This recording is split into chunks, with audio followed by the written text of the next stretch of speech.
The great thing about being a creative person who like makes stuff all the time is that you can find your old work and it's like seeing new stuff because you forgot you made it. So I'm going to read you some poetry just to like wake this channel up a little bit, and because I've just found some poetry of mine, so you'll get to read it with me. So we've got this really cool pretty one here. So pretty. I was obviously practicing my fancy writing. Half open drawer like the half open drawer like the slack jaw of an old cat biting down on a tongue of stone-washed denim. So it's like a little poem. Oh, there's some lyrics that were for a friend of mine, but I'm gonna pass those.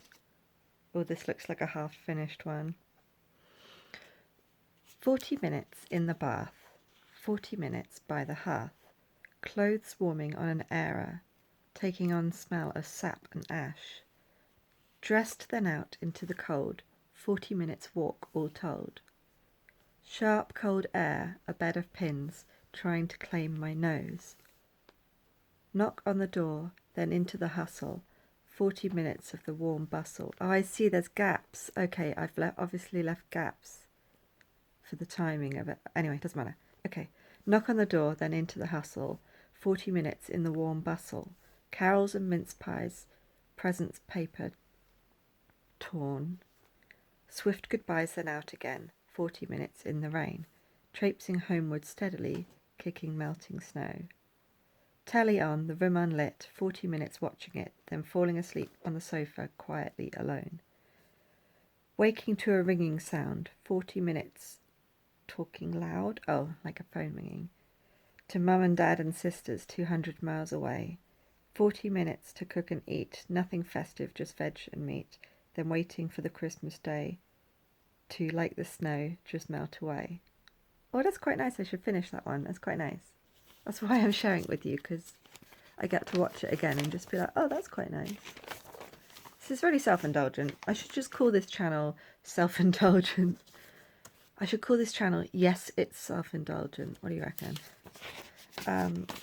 We've got something that's folded up now. This must just be where I shoved a few. These aren't my my book of poems. The best ones are at my mum's house somewhere, and then this is just where obviously I had some loose bits of paper and I didn't want to lose them. Oh yeah, no, I like this one. Spring to me is a feeling, the anticipation a tug.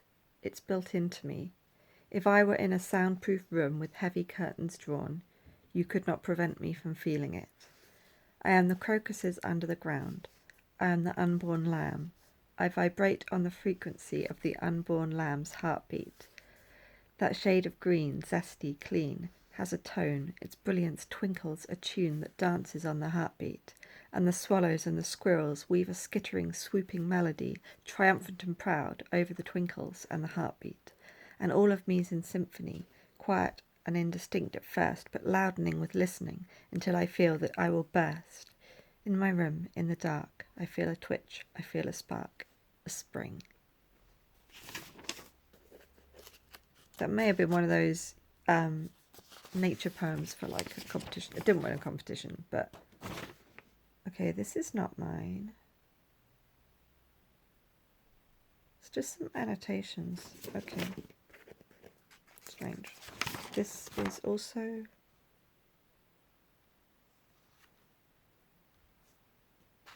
not mine. This is some tongue twisters. Is there more? Oh, there are more poems in here. Hang on. Oh, yeah. This was a kind of... Oh, God, this is a long Christian one. Let's do that another time. I haven't read that in a while. I don't want to read it right now. Story or poem about going into space. Is space a place? When I ponder over space, I do not see it as a place, because I know if I were there, I could not feel or sniff the air.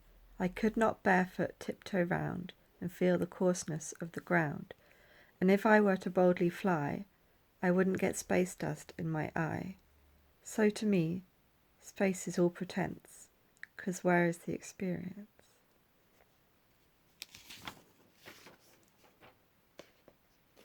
Most of these things happen. So I'm bipolar. I have mood disorders, or I have various mood fluctuations for whatever reasons, whatever you want to call it. So you just got double chin there for whatever reasons. So poetry comes out when I'm at rock bottom, and it comes out when I'm just in a really weird place where I kind of have to break out of it by writing poetry. Basically, that's the best way. It's like a hammer. It's like, rah! You either want to get out or I don't know. So, ooh, okay. This is not finished, and this is really okay. I'm going to read it out, but it might be quite. I'm trying to highlight all my. I'll just read it. I'll just shut up. Right. Undyed hair, short and choppy, hazel eyes, and maskless face. One cheek goes redder than the other when I'm excited or flustered. Sloping shoulders and slouching posture. Oh, hang on. Oh, it doesn't go in a line. Hang on. Okay. Undyed hair, short and choppy. And it goes, is sensuous to the touch and stays out of my paint palette. Hazel eyes and maskless face. And then knowledge hungry because I am too instinctive to remember not to rub my eyes and would invariably end up with mascara all over my face if I wore it. One cheek goes redder than the other when I'm excited or flustered. My mum thinks it's alcohol that does this, but it isn't. Sloping, and I feel so awkward about it that I try to restrain my emotions in front of people. Try. Sloping shoulders and slouching posture as I try to curl into myself and hide inside my own mind or my drawing book. Okay, I'm not going to read all of that.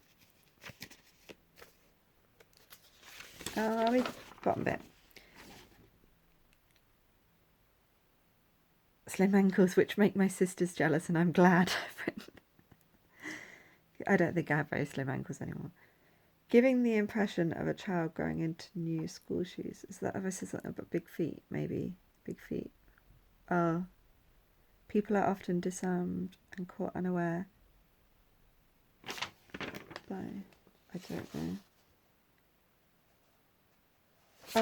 Oh, no, this is better. Don't leave just yet. I think there's some good poems here. It's an oak tree one. Very strange. Okay. Halfway up an old oak, hooked out on a limb, something glints, not unlike the wood in colour. A twisted band, a loop of leather, a collar, a cat's collar, still done up. I shimmy out to it, and its silver metal bits wink at me as I advance. It's sunny today, but the leather is dark with watermarks and chewed in places. I unhook it from its comfortable groove in the tree and undo the little buckle to find a groove just as deep in the leather, like a well-loved watch. The disc of metal invites me to read it. One side has an address faintly etched. The other side reads Petunia. I immediately think of some delicate white cat with big blue eyes, Petunia. But then my location seems rather too adventurous for that sort of cat. Maybe she's a tortoiseshell. I picture each imaginary cat in turn, out in the rain, slipping on the wet branch, the collar catching and becoming a noose, the squirming, the clawing, the wailing, the biting, as she finally gets her jaw under the collar, and the merciful leather gives just enough. I look down. It's a fair drop. I look down and wonder, if I went to the address on the collar, would I find her? Or has she slinked away into anonymity, finally free of the label Petunia? That must have been like an exercise of some sort. Oh yeah, it's definitely an exercise. It's from a creative writing group from ages ago. Oh, I wrote these while I was at the group, which explains why they're a bit weird, a bit different. I probably tried not to rhyme, like I normally rhyme things. So this was about taking a supermarket trip as one of the 7 dwarfs, okay. And I think I just decided to use lots of dwarfs instead. Sleepy's in the homeware aisle, a cherry atop a cushion pile. Dopey's lost and seems to be with the staff in the bakery. Sneezy and Doc are in aisle 3, where Kleenex is on buy one get one free. Happy pays for all his sweets and Grumpy dissects the receipts. I'm not sure I'm going to read the rest of the creative writing ones. That one's okay. I vaguely remember writing that one. Yeah, I'm not going to read those because they're not like my typical poems.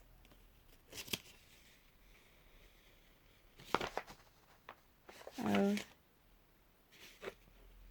something familiar.